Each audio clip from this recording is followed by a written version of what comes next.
ಬಾಬಾ ಸಾಹೇಬರು ಅಂಬೇಡ್ಕರ್ ಬರೆದಿರ್ತಕ್ಕಂಥ ಸಂವಿಧಾನದ ಅಡಿಯಲ್ಲಿ ನೀವು MP ಆಗಿದ್ದೀರಾ.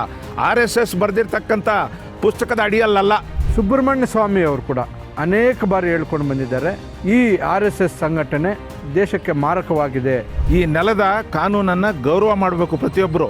ನಿಮಗೊಂದು ಕಾನೂನು, ಬೇರೆಯವ್ರಿಗೊಂದು ಕಾನೂನಿಲ್ಲ. ಸಮತಾ ಸೈನಿಕ ದಳ ಬಾಬಾ ಸಾಹೇಬ್ ಅಂಬೇಡ್ಕರ್ ಅವರೇ ಕಟ್ಟಿರ್ತಕ್ಕಂಥದ್ದು 1924ರಲ್ಲಿ ಪ್ರಾರಂಭ ಆಗಿದೆ. ಸಮತಾ ಸೈನಿಕ ದಳ ರಿಜಿಸ್ಟರ್ ಆಗಿದೆ, RSS ರಿಜಿಸ್ಟರ್ ಆಗಿಲ್ಲ. ನಾನು ಕೂಡ ದೇವ್ರ ಪೂಜೆ ಮಾಡ್ತೇನೆ, ನಾನು ಹಿಂದೂನೇ. ಹಿಂದೂಗಳೆಲ್ಲರೂ ಕೂಡ RSSನ ಅನುಯಾಯಿಗಳಲ್ಲ. RSSಗೂ ನನಗೂ ವೈಯಕ್ತಿಕ ಏನಿಲ್ಲ. RSSನಲ್ಲಿ ಕೆಲಸ ಮಾಡ್ತಾ ಇರ್ತಕ್ಕಂಥ ಯಾರಾದರೂ ಆಗಲಿ ಅವ್ರ ಬಗ್ಗೆ ನನಗೆ ವೈಯಕ್ತಿಕವಾದಂಥ ಭಿನ್ನಾಭಿಪ್ರಾಯ ಇಲ್ಲ. ಆದರೆ ನಾನು ಭಾಗವತ್ ಅವರಿಗೆ ಒಂದು ಪ್ರಶ್ನೆಯನ್ನು ಕೇಳ್ತೀನಿ. ಈ ದೇಶದಲ್ಲಿ ಈ ಸಂವಿಧಾನದ ಅಡಿಯಲ್ಲಿ ಯಾವುದೇ ಧರ್ಮಗಳು ನೋಂದಾವಣೆ ಆಗ್ತಕ್ಕಂಥ ಅವಶ್ಯಕತೆ ಇಲ್ಲ, ಅದೆಲ್ರಿಗೂ ಗೊತ್ತಿರ್ತಕ್ಕಂಥ ವಿಚಾರ. ಆದರೆ ಯಾವುದೇ ಒಂದು ಸಂಘ ಸಂಸ್ಥೆ ಯಾವುದಾದ್ರೂ ಹೆಸರಿಟ್ಕೊಂಡಿದ್ರೆ ಅವರು ನೋಂದಾವಣೆ ಮಾಡಬೇಕಾದಂಥದ್ದು ಕಡ್ಡಾಯ. ಈ ನೆಲದ ಕಾನೂನನ್ನು ಗೌರವ ಮಾಡಬೇಕು ಪ್ರತಿಯೊಬ್ಬರು. ನಿಮಗೊಂದು ಕಾನೂನು, ಬೇರೆಯವ್ರಿಗೊಂದು ಕಾನೂನಿಲ್ಲ. ಇವಾಗ RSS ಒಂದು ಬಿಟ್ಟರೆ ಈ ದೇಶದಲ್ಲಿ ಬೇರೆ ಧರ್ಮಗಳ ಆಧಾರದ ಮೇಲೆ ನೋಂದಾವಣಿ ಆಗಿರ್ತಕ್ಕಂಥ ಸಾವಿರಾರು ಸಂಘಗಳಿದೆ. ಅವ್ರು ಯಾರೂ ಕೂಡ ನೋಂದಾವಣಿ ಮಾಡಲ್ಲ ಅಂತ ಹೇಳ್ತಾ ಇಲ್ಲ. ನೀವೊಬ್ಬರೇ 100 ವರ್ಷ ಆಗಿದೆ ಅಂತ ಹೇಳ್ತಾ ಇದ್ದೀರಾ ಈ ಸಂಘನ ಹುಟ್ಟಾಕಿ. ಇದಕ್ಕೆ ಮೊದಲು ಕೂಡ ನಾನು ಹೇಳಿದ್ದೆ, ಅದು ಬೇರೆ ವಿಚಾರ. ಈ ದೇಶದ ಸ್ವಾತಂತ್ರ್ಯ ಸಂಗ್ರಾಮದಲ್ಲಿ ನೀವು ಎಷ್ಟು ಮಾತ್ರ ಈ ದೇಶಕ್ಕೆ ಕೊಡುಗೆ ಕೊಟ್ಟಿದ್ದೀರಾ ಅಂತ ಈ ದೇಶದ ಜನರಿಗೆ ಗೊತ್ತಿದೆ. ಆದರೂ ಕೂಡ ಇವತ್ತು ನೀವು ನೋಂದಣಿ ಮಾಡಲ್ಲ, ಈ ಸಂಘವನ್ನು ನಾವು ನೋಂದಾಯಿಸಲ್ಲ ಅಂತ ಹೇಳಿದ್ರೆ ನಿಮಗೇನು ಅಂತ ಹೆದರಿಕೆ? ನೋಂದಾವಣೆ ಮಾಡೋದಕ್ಕೆ ಏನು ನಿಮಗೆ ಹೆದರಿಕೆ? ಅದು ಜನರಿಗೆ ಹೇಳಿ. ಯಾವತ್ತು 1947ರಿಂದ 1950ರಲ್ಲಿ ಬಾಬಾ ಸಾಹೇಬ್ ಅಂಬೇಡ್ಕರ್ ಅವರು ಈ ದೇಶಕ್ಕೆ ಸಂವಿಧಾನವನ್ನು ಅರ್ಪಿಸಿದರು. ಆವತ್ತಿಂದು ಕೂಡ ನೀವು ಒಳಗೊಳಗೆ ಈ ಸಂವಿಧಾನಕ್ಕೆ ವಿರೋಧ ಮಾಡ್ತಾನೇ ಇದ್ದೀರಾ, ಅದೆಲ್ರಿಗೂ ಗೊತ್ತಿರ್ತಕ್ಕಂಥ ವಿಚಾರ. ಇವತ್ತು ನೀವು ನಿಮ್ಮ ಸಂಘವನ್ನು ನೋಂದಾವಣೆ ಮಾಡಲ್ಲ ಅಂತ ಹೇಳಿದ್ರೆ ಅಲ್ಲಿಗೆ ನೀವು ಈ ದೇಶದ ಕಾನೂನನ್ನು ಗೌರವಿಸ್ತಾ ಇಲ್ಲ, ಈ ದೇಶದ ಸಂವಿಧಾನವನ್ನು ಕೂಡ ನೀವು ಗೌರವಿಸ್ತಾ ಇಲ್ಲ. ಅದರ ಮುಖೇನ ಕ್ರಮೇಣ ಬರ್ತಾ ನೀವು ಈ ಸಂವಿಧಾನವನ್ನು ತೆಗೆದು ಮತ್ತೆ ಮನುವಾದವನ್ನು ಈ ದೇಶದಲ್ಲಿ ಹೇರ್ತಕ್ಕಂಥ ಕೆಲಸವನ್ನು ನೀವು ಮಾಡ್ತಾ ಇದ್ದಾರೆ ಅಂತ ಹೇಳ್ಬಿಟ್ಟು ನೇರವಾಗಿ ಹೇಳಲಿಕ್ಕೆ ಅಥವಾ ಆಪಾದನೆ ಮಾಡಲಿಕ್ಕೆ ನಮಗೇನು ಭಯ ಇಲ್ಲ. RSSನ್ನು ಹೆದರಾಕ್ಕೊಂಡು ಆ ಕಾಲದಲ್ಲಿ ಕಾಂಗ್ರೆಸ್ ಈ ದೇಶಕ್ಕೆ ಸ್ವಾತಂತ್ರ್ಯ ತಂದಿದೆ, ನೀವೇನು ಮಾಡಿಲ್ಲ. RSSಸು ಬ್ರಿಟಿಷರ ಪರವಾಗಿತ್ತು, ಅಲ್ಲಿಗೆ ಯಾರನ್ನ ಹೆದರಾಕ್ಕೊಂಡಿದ್ದು? ಈ ದೇಶದಲ್ಲಿ ಕಾಂಗ್ರೆಸ್ಸು RSSನ ಎದುರಾಕ್ಕೊಂಡು ಬ್ರಿಟಿಷರನ್ನು ಎದುರಾಕ್ಕೊಂಡು ಈ ದೇಶಕ್ಕೆ ಸ್ವಾತಂತ್ರ್ಯ ತಂದರು. ಈಗ ನೀವೇನು MP ಆಗಿಬಿಟ್ರೆ ನೀವು ಯಾರೋ ನಮ್ಮ ಬಾಬಾ ಸಾಹೇಬರು ಅಂಬೇಡ್ಕರ್ ಬರೆದಿರ್ತಕ್ಕಂಥ ಸಂವಿಧಾನದ ಅಡಿಯಲ್ಲಿ ನೀವು MP ಆಗಿದ್ದೀರಾ.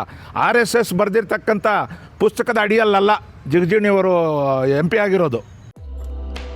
100% ಶುದ್ಧ ಶ್ರೀಗಂಧ ಎಣ್ಣೆಯಿಂದ ತಯಾರಾಗಿದೆ, ಅಸಲಿ ಉತ್ತಮಿಕೆಯನ್ನು ಹೊಂದಿದೆ. ಮೈಸೂರು ಸ್ಯಾಂಡಲ್ ಸೋಪ್, ನನ್ನ ರಾಯಲ್ ಬ್ಯೂಟಿ ರಿಚುವಲ್. ಸ್ವತಂತ್ರ ಬಂದು 75 ವರ್ಷಗಳಾದ ಮೇಲೆ ಭಾರತ ದೇಶದಲ್ಲಿ ಆಡಳಿತ ನಡೆಸಿರ್ತಕ್ಕಂಥ ಜನತಾ ಪರಿವಾರದಿಂದ ಹಿಡಿದು ಕಾಂಗ್ರೆಸ್ಸಿಂದ ಹಿಡಿದು BJP ಅವರಿಂದ ಹಿಡಿದು ಎಲ್ಲರೂ ಕೂಡ ನಡೆಸ್ಕೊಂಡು ಬಂದಿದ್ದಾರೆ. ಅದರಲ್ಲಿ RSSನ ಕುರಿತು RSSನ ಕಟ್ಟು ಬೆಳೆಸಿರ್ತಕ್ಕಂಥ ಸುಬ್ರಹ್ಮಣ್ಯ ಸ್ವಾಮಿ ಅವರು ಕೂಡ ಅನೇಕ ಬಾರಿ ಹೇಳ್ಕೊಂಡು ಬಂದಿದ್ದಾರೆ, ಈ RSS ಸಂಘಟನೆ ದೇಶಕ್ಕೆ ಮಾರಕವಾಗಿದೆ ಅಂತಕ್ಕಂಥದ್ದನ್ನು ಹೇಳ್ಕೊಂಡು ಬಂದಿದ್ದಾರೆ.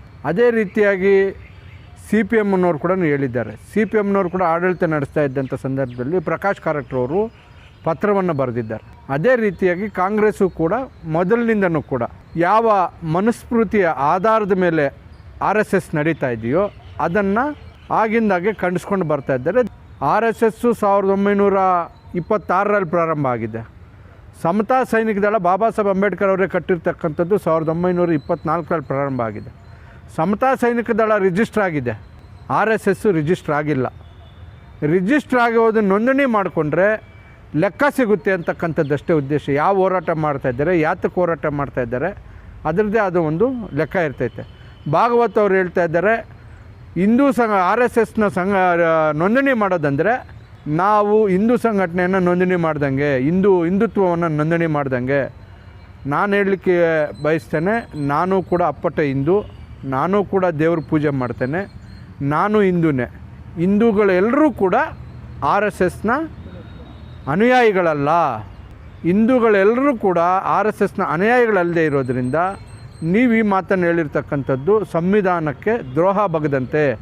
RSSನ ಅಜೆಂಡಾ ಜನ ಗುಲಾಮ್ಗಿರಿಯಲ್ಲಿರಬೇಕು, ಜನ ಹೆಣ್ಣುಮಕ್ಕಳು ಮನೆಯಿಂದ ಆಚೆ ಬರಬಾರ್ದಂತಕ್ಕಂಥದ್ದು RSSನ ಮೂಲ ಅಜೆಂಡಾ. ಈ ಅಜೆಂಡಾವನ್ನು, ಈ ಮನುಸ್ಮೃತಿಯನ್ನು 1927ರಲ್ಲೇ ಬಾಬಾ ಸಾಹೇಬ್ ಅಂಬೇಡ್ಕರ್ ಅವರು ಸುಟ್ಟಾಕಿದ್ದಾರೆ.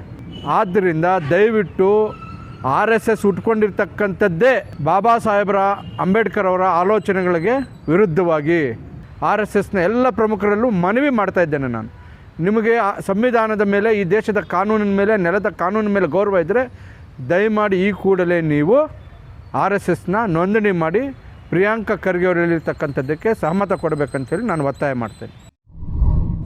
ಮತ್ತಷ್ಟು ವಿಶೇಷ ವಿಡಿಯೋಗಳನ್ನು ನೋಡಲು ಮತ್ತು ಹೊಸ ವಿಡಿಯೋಗಳ ಬಗ್ಗೆ ತಿಳಿಯಲು ಈ ದಿನ .com ಯೂಟ್ಯೂಬ್ ಚಾನೆಲ್ ಸಬ್ಸ್ಕ್ರೈಬ್ ಮಾಡಿ ಮತ್ತು ಬೆಲ್ ಐಕಾನ್ ಕ್ಲಿಕ್ ಮಾಡಿ.